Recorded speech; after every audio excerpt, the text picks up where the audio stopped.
Well, Doran, you directed Trolls World Tour. When you were working on the first one, did any of you have plans for a sequel?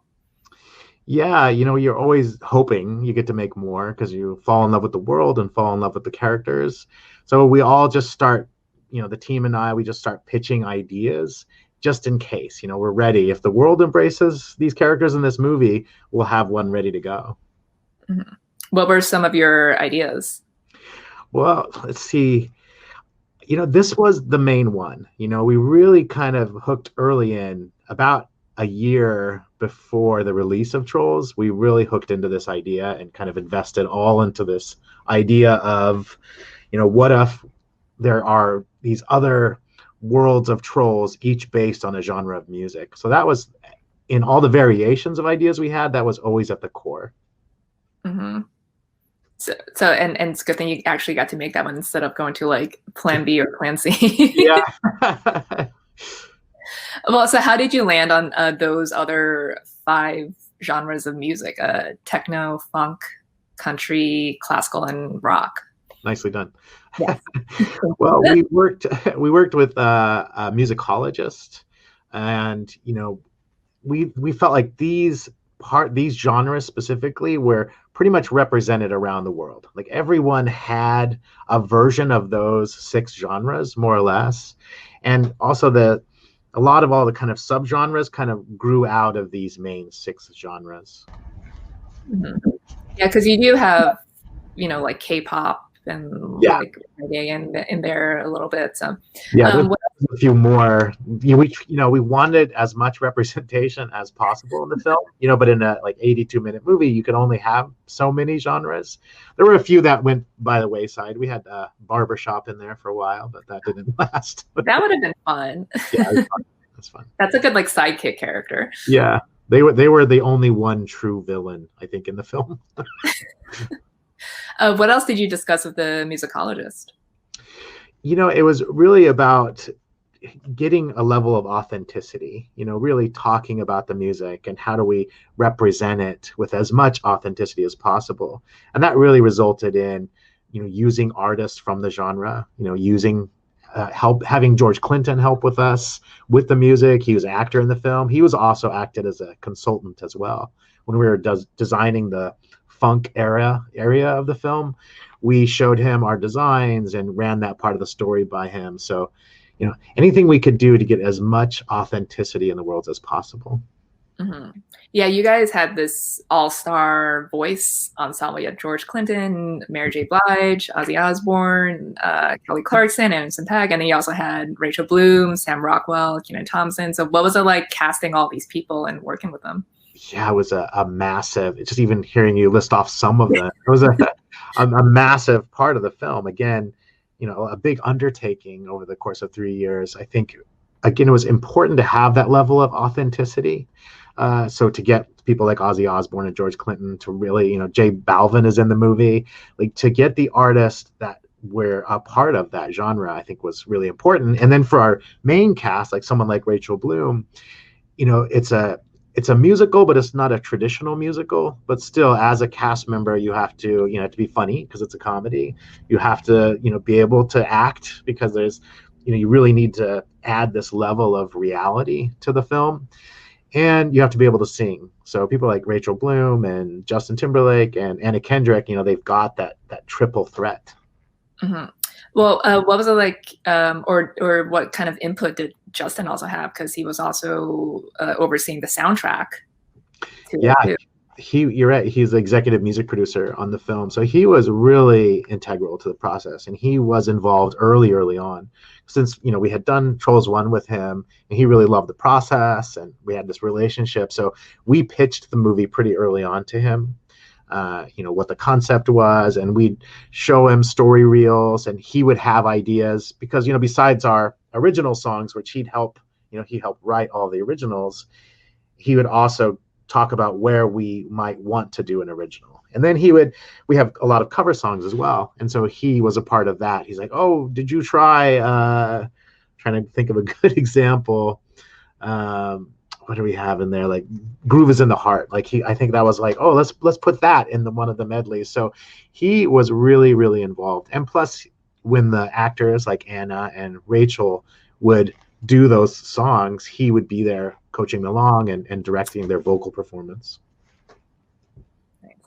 Well, the film is about musical diversity and in general, just celebrating our differences. But you also play up a lot of stereotypes, like the hard rocker absolutely loathing pop music. So were you ever concerned about overdoing it, or were you like, people will get it?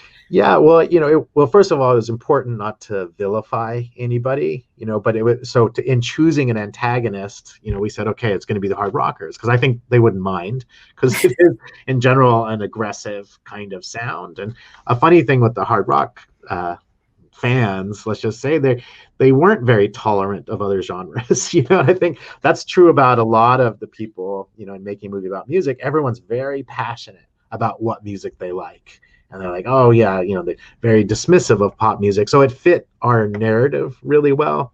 This idea of the hard rock is going, I'm going to eliminate all forms of music except rock, and I'm going to be doing the world a favor because rock is the best kind of music. Mm-hmm. Yeah, it's kind of a very like boomer-esque mentality. Yeah.